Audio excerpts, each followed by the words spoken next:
Hello, magandang araw mga karadyo. Ito na naman po tayo sa panibagong video.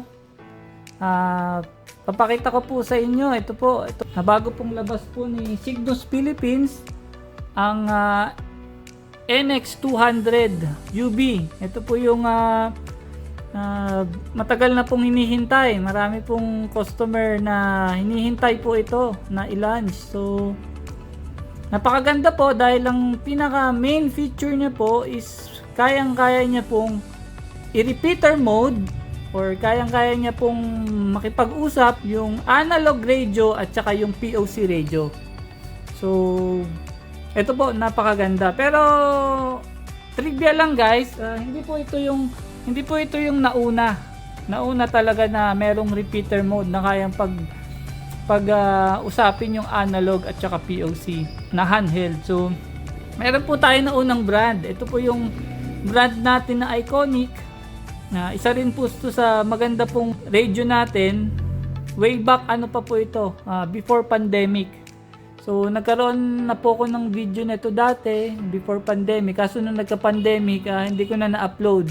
Ang nga lang po nito is dahil matagal na po siya before pandemic, medyo napaglumaan na po siya ng panahon. Hindi po katulad na itong bago natin na Cygnus NX200 UV is unang-una po kasi ito pong si Iconic is UHF lang po.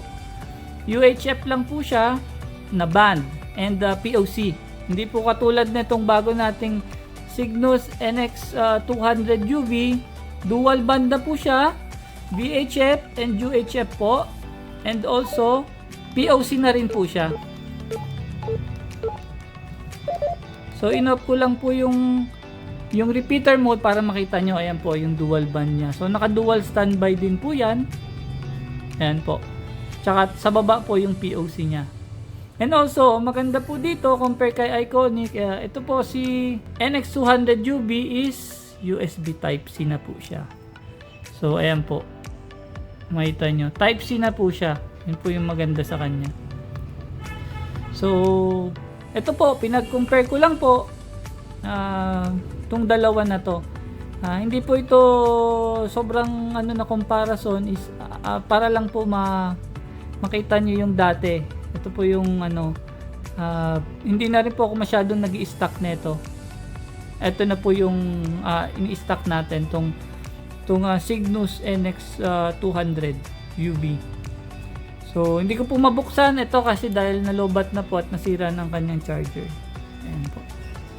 So yun lang po, konting kaalaman lang po. Maraming salamat po. Stay tuned po sa mga susunod natin mga videos. Marami pa po tayong video na ilalabas po tungkol po sa mga radio. So maraming salamat po. This is Gerald po.